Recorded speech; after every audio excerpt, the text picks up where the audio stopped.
Hey everybody, Bill Treadway with you again. Just want to talk to you today about the Bitcoin bubble and the Fiat bubble. For about the last 3 to 5 years, we have seen headlines time and again that have come out from the financial markets that have said, yep, Bitcoin was a bubble and it's popped. Things like this have happened on and off for the last 3 to 5 years at least, maybe a little bit before that. But what I want to do is I want to take you through a little bit of history when we look at the charts of both the stock market and the Bitcoin market and see what you think about it. I'm going to give you a short synopsis of what the markets have looked like over history, and you can make your own decision once you see the information that's laid out before you. Right here, as many of you know who watch financial news and see the headlines, and even if you don't, you probably saw this, stocks on track for the worst December since the Great Depression, talking about December 18th, when stocks were taking a tumble, taking a hit, and the Dow Jones had lost quite a bit in the latter end of the next to last week of 2018, actually. And stocks were, as it says, on track for the worst December since the Great Depression. The article goes on to say that the Dow Jones and the S&P 500 were down about 7.8% through Monday. That's the largest drop for each key market barometer since 1931, according to the data from the PLP research. And it goes on to give you a description of what happens. And then another headline that right behind that, after the headline that came out that said, oh, well, the Dow has just made its worst decline since the Great Depression, there were headlines that came out on the 31st of December during the holiday session and during the last week of the month, and it said Dow Jones on the last day of the worst December since the Great Depression. And it was talking about the Dow Jones actually having risen after that terrible December 18th, December 24th, 5th, right in that. And it stated that the Dow Jones Industrial Average had actually gone back up a little bit and had regained some of the losses that he'd had from earlier in the month. And people were still uneasy about it at that time. Of course, obviously, you don't have a crystal ball, you can't see what's going on. But what I want to do is I want to take a quick look at the Dow Jones over the past 100 years or so and take a look at the chart and see what's happened. Now, when we look at the charts for the Dow Jones over the 100 years, of course, you know, everybody knows the Great Depression, what happened in 29 through 32, and how that the Dow Jones had, the stocks in the Dow Jones had taken its worst tumble right here in 1929, December of 1929 here, and then it was at its high here in September of 29, that is, and then it comes all the way down here to November of 32 with the big crash of the stock market. So you had an all-time high back here in July of 29, and then you come all the way down here to the Great Crash, the Great Depression of 32 in June of 32. And then, you know, of course, if we were using the same headlines and everything, you'd say, oh yeah, the Dow Jones is on its way out, you know, and all. And they would, you know, there were people who had actually committed suicide over this drop in such a short time. But over the years, as you see, the Dow Jones has gone up, it's gone down a little bit, it's gone up, gone down a little bit, and it's gone up, and it's gotten, you know, back to in the 3,000 range here in 1937, and then it had dropped a little bit and it come back down, and then May of 42 it was down to 1,600. You see basically the pattern, but you see over time it's gone up. It's had its cyclical moments like every industry does. Every chart will show you this. It doesn't matter whether you're looking at the Dow Jones, if you're looking at an individual company or corporation. It doesn't matter if you're looking at Bitcoin, or if you're looking at Ethereum or Litecoin or XRP or any of those. You're going to find up and down. It's going to be cyclical. And, you know, a lot of we all know the news likes to hype things up so that they sell newspapers and they sell ads and they sell time on television and on the internet and everything. And so they keep their name out there and they keep people talking about it and saying, oh, well, look at CNN, they said this, and look at CNBC, they said this, and CNN said this, yada, yada. And, it's almost like you get to feel like the news media is trying to keep people on edge, keep them arguing and bickering back and forth over which news media has got the best coverage and who's more truthful. But really, when it comes down to it, and you look at investing, whether it's in the digital asset field, which we call cryptocurrency, or if it's in the stock market, the Dow Jones or the S&P 500, you have your ups and downs, you have your hills and you have your valleys, you have your dips, you have your rises, and it doesn't matter. It's going to be the same all the way until the end of time. Now let's take a look at the Bitcoin history for a moment, and we'll see here on this chart that it basically does the same thing. It has its points where it's low, it has its points where it's high. So if we take a look at this chart here, then we realize that over here we've got back in 2012, 2013, Bitcoin really wasn't heard of too much in the media. There wasn't too much hype about it. There wasn't too much of anything going on. You had a little rise in the middle of 2013, a little drop, and then a little rise again to get closer to that all-time high. And then it kind of leveled out and went down and down and down. And it, everybody said, oh, here's the bubble, Bitcoin's dead. And it'll go up a little bit in 2014, and they say, oh, well, here it is, it's crashing down again. And you didn't hear much about Bitcoin through 2015, little rise in 2016, and then a little rise over here again in the middle of 2016, and then in 2017 it makes a little bit more rise, and then it starts making enough noise where people start picking up on it, and then you realize that it's going up, it's going up, it's going up, and then you get to the all-time high here in December 17th, January 18, where it hit 20,000. We're right in the neighborhood of 20,000, and then it took its decline. If you look at the chart, and if we were to zoom in on it, you would see it looks pretty much like the Dow Jones Industrial Average chart, the same thing. So really, when you talk about a Bitcoin bubble versus a Fiat bubble, if you really want to look at it, every sector, every segment, every industry has their quote-unquote bubble.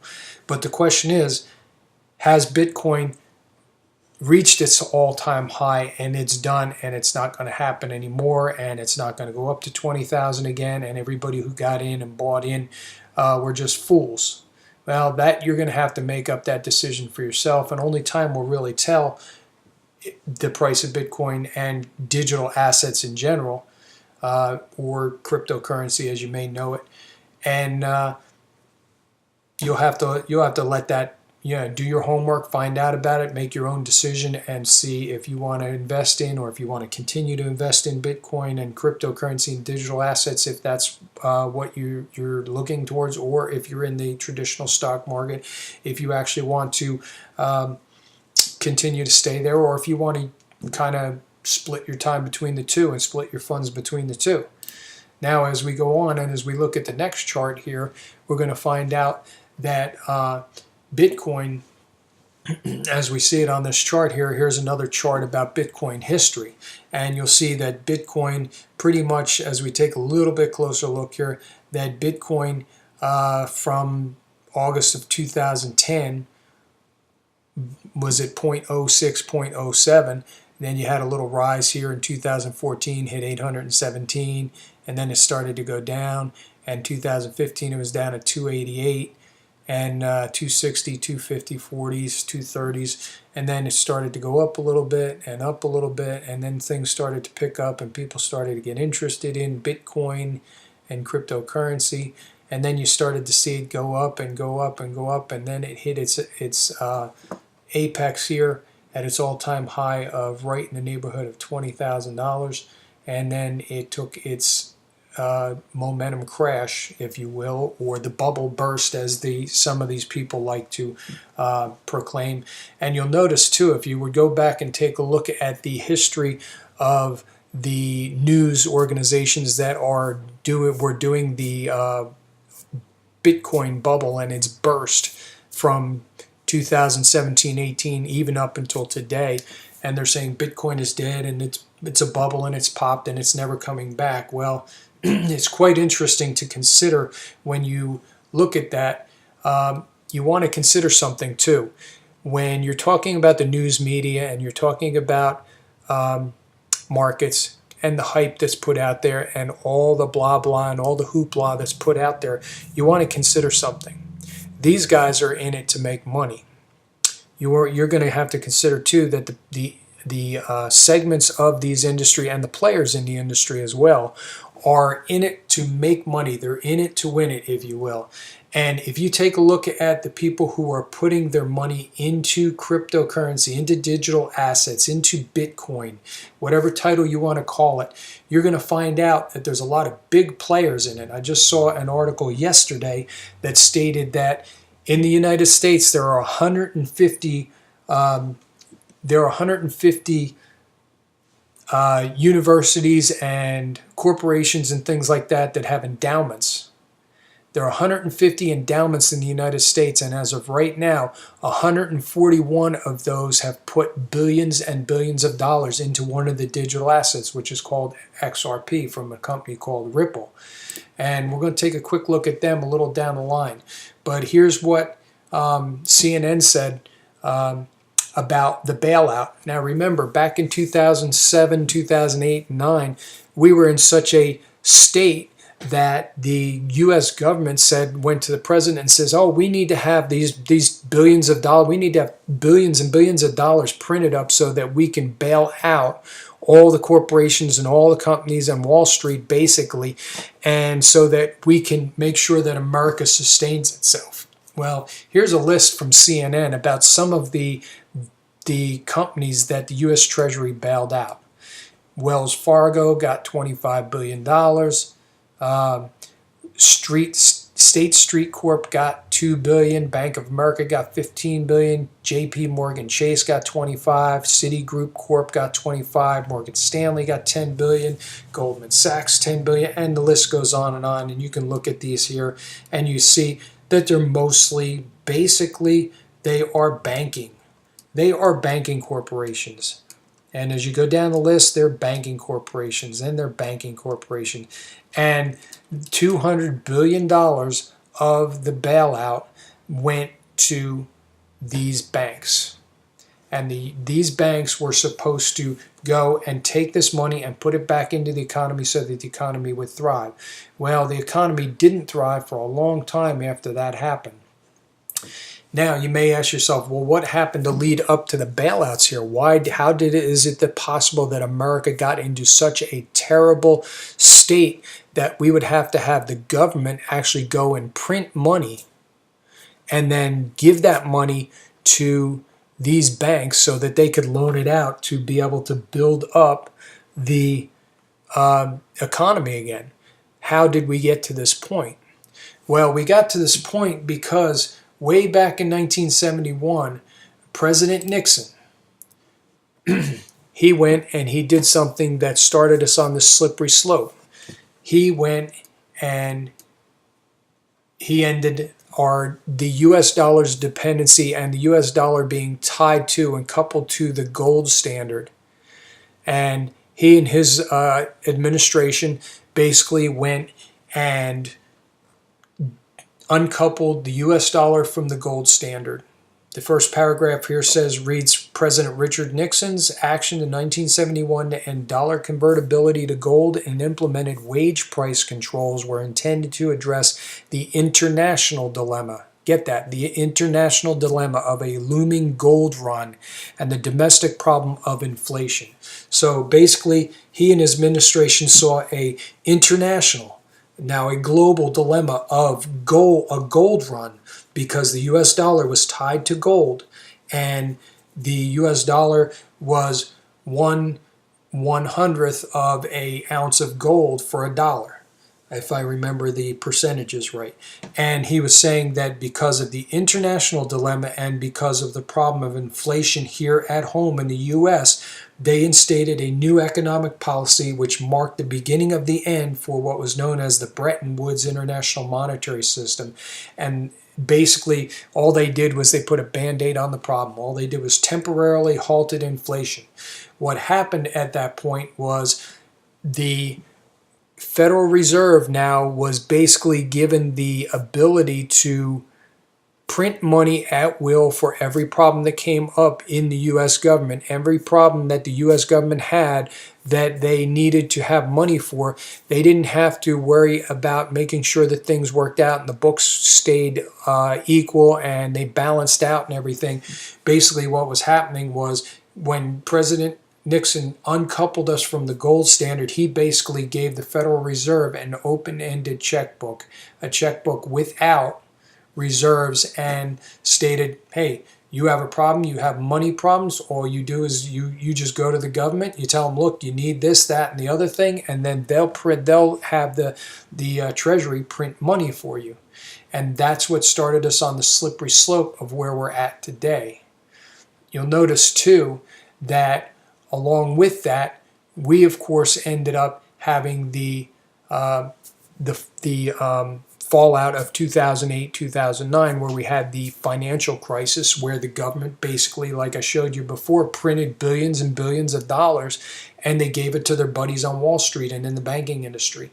And what did those banks do with it? They didn't do what was intended for them to go out and to build up the economy. What they basically did was they ended up taking the money and sitting on it and using it to build their own coffers. Also, another thing, too, for those of you who may not remember or have forgotten, that shortly after the bailouts, the corporations, the Wall Street corporations, the banks, those presidents and vice presidents and those leaders of those banking industries, they ended up getting some of the largest bonuses that they ever got after driving this country into the dirt. And then the Treasury had to come. The U.S. government came and told the Treasury, print up this money and then put it into the bank accounts. And what did they do? They certainly didn't ease up anything on we the people, but they actually built up their coffers and they built up their reserves and they sat on the money. And not only did they sit on the money so that they were fat, dumb, and happy, they also sat on the money and gave us a measly 0.2% return on our savings. Really, when you think about it nowadays, savings with the inflation rate and savings with the money that's printed, even from then all the way to now, it's ignorant to really save money, because the more you save, as the value of the dollar goes down and cost of inflation goes up, you lose your buying power with those dollars. Really, what you want to do is you want to take the money and you want to invest it. You want to actually build up assets instead of putting it into a savings account. So once we got off that gold standard, we plunged America to a path where she ended up with the 2008 and 2009 fiasco that we had financially, where we printed up all that money. And the ripple effect of that started to happen to countries around the world. You end up noticing that in 2012 and 2013, Cyprus had a financial crisis as well, and they needed to be bailed out. So they went to the EU, to the European Union, and they asked for a bailout. And they didn't ask for a bailout just one time. They asked for a bailout 3 times. They went to the EU 3 times because they could not make it, because the inflation and the hyperinflation there was just so great that they couldn't keep up with paying their debt. And they had to go to the EU to have them print up money to be able to give to them so that they could pay their debt to the other nations they owed it to, and then they became beholden to the EU. Now, we're going to take a look at another country, too, that is also suffering the ripple effects of the same thing that happened from the 2009 crisis here. Is also another ripple effect, and that's Venezuela. Venezuela is the path to hyperinflation. So what happened in Venezuela? Hyperinflation. The government just basically, through the corruption and through the unrest in the country and through the politicians that were serving themselves and were no longer ministers to the people, and because of price fixing and global commodity problems and everything else, Venezuela ended up going into hyperinflation. And the first couple sentences here reads, "It's hard to imagine daily life with an annual inflation rate between 1 million%. At that rate, the price of a cup of coffee doubles between your weekly paychecks." So imagine if you're going to Starbucks now, figure, and you're paying what, $5.25, $5.50 for a cup of coffee. And by the time you get paid in your next paycheck a week or two later, your coffee is now $11 and some odd cents. That's hyperinflation. So that's what the citizens of Venezuela are facing right now, according to a recent report from the IMF. And the IMF is an interesting thing. I'm going to touch base on them real quick down the road here too. Then we go from Venezuela, we go to France. France and their yellow vest protesters.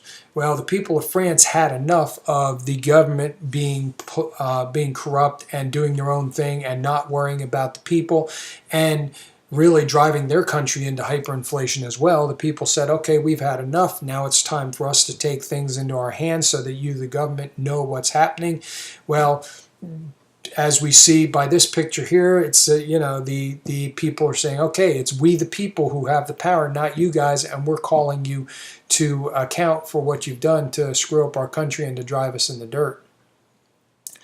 But now, to go back to what I originally said, the Bitcoin bubble versus the Fiat bubble, which one is the real bubble?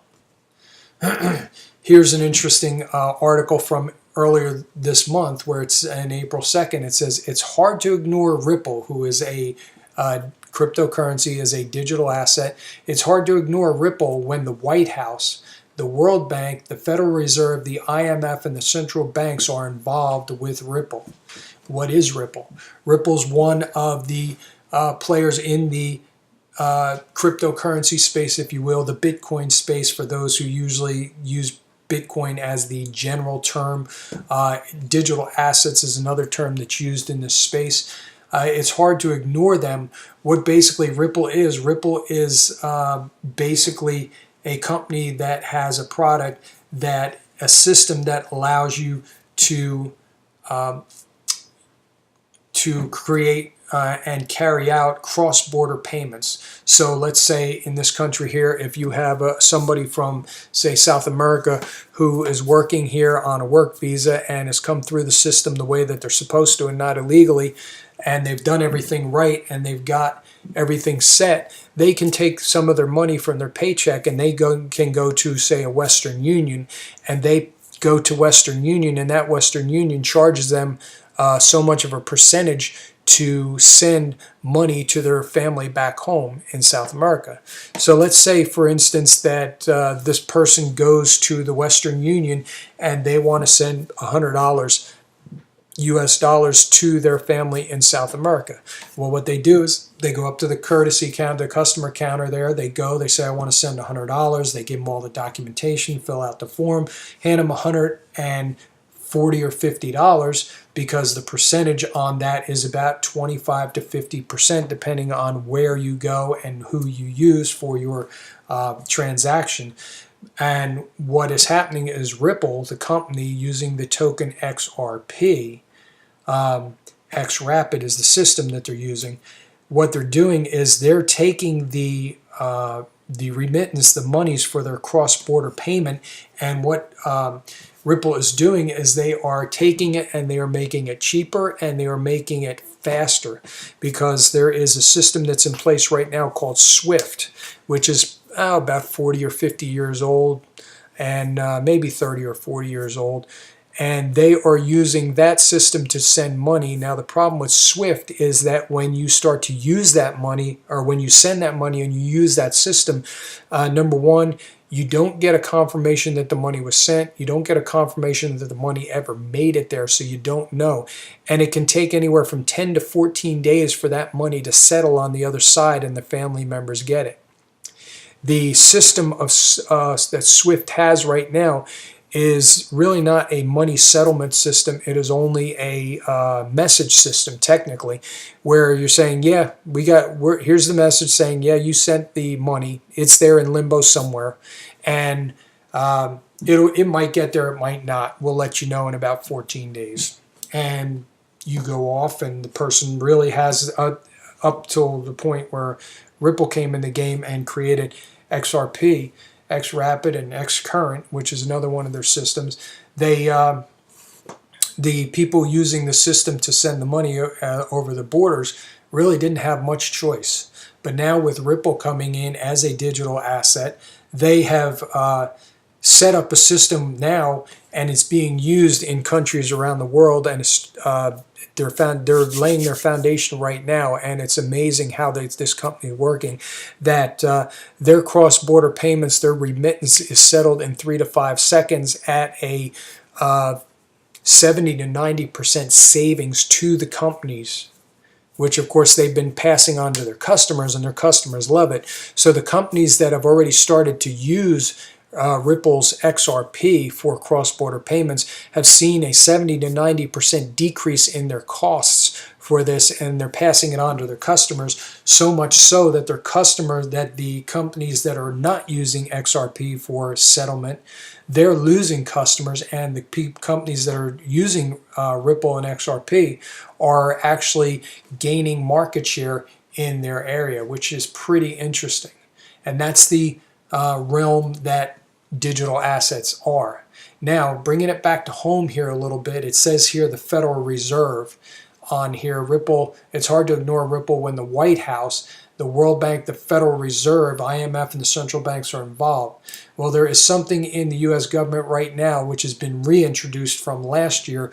It's called the Token Taxonomy Act. And basically what it is, this article here states from the 10th of this month, it says that U.S. legislators reintroduced Token Taxonomy Act to exclude cryptocurrencies from the security laws. What it basically says is that the SEC and their security laws are antiquated. They haven't been changed in 70 years. Therefore, the new technology of digital assets that is upon us now was not included in it because it was never even considered or thought about at that point in time that there would ever be digital assets. But the U.S. legislators had two of the legislators had introduced the token taxonomy last year to fast track taking the SEC out of the equation and basically freeing them up so they didn't really have to make a decision whether digital assets were a security or not and get bogged down in all those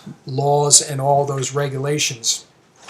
So here the Token Taxonomy Act is basically what it says is just that. Exclude cryptocurrency from the security laws of the SEC so that the free market and the digital asset space would be free to develop and to grow and to become what it's supposed to be.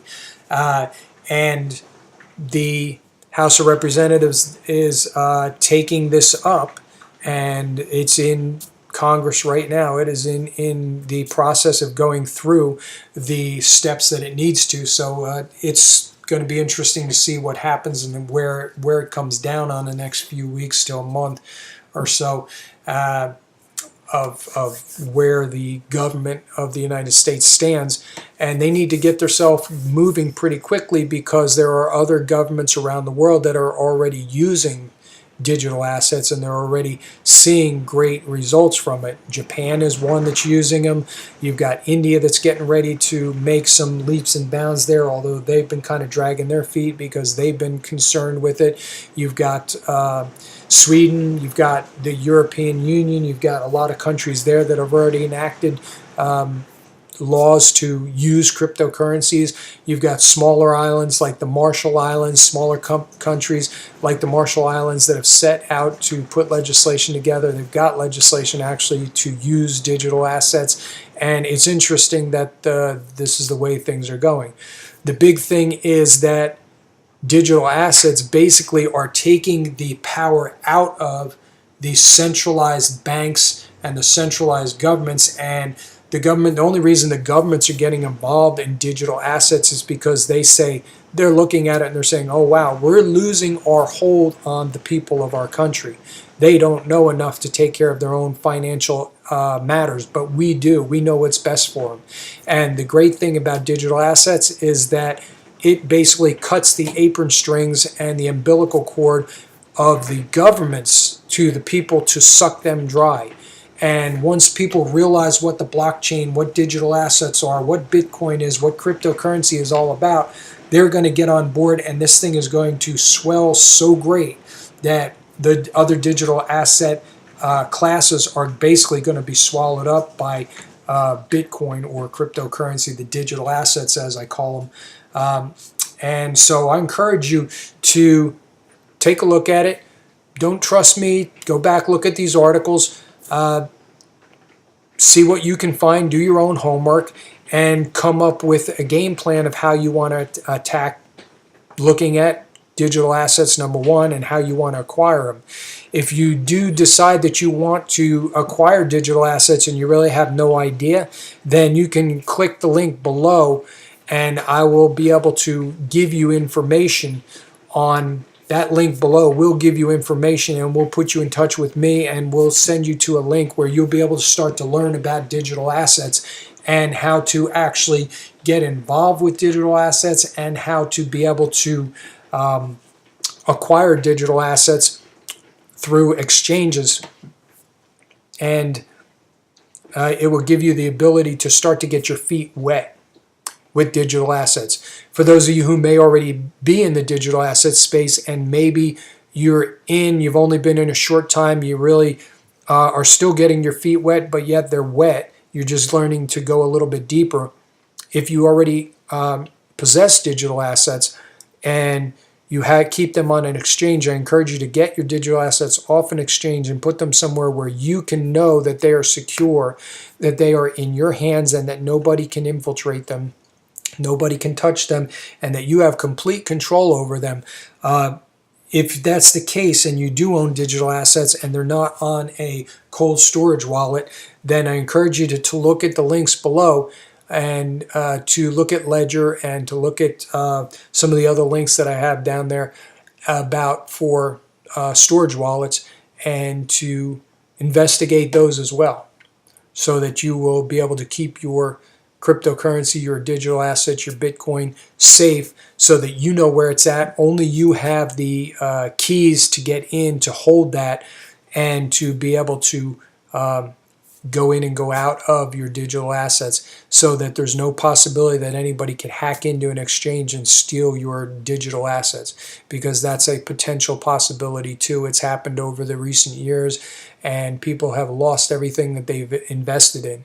But for now, take a look at that, do your homework, click on the link below so that I can share some more information with you and that you can get information on the digital asset space and that you can learn about cold storage wallets as well. Till next time, take care, have a great day, and we'll talk to you soon.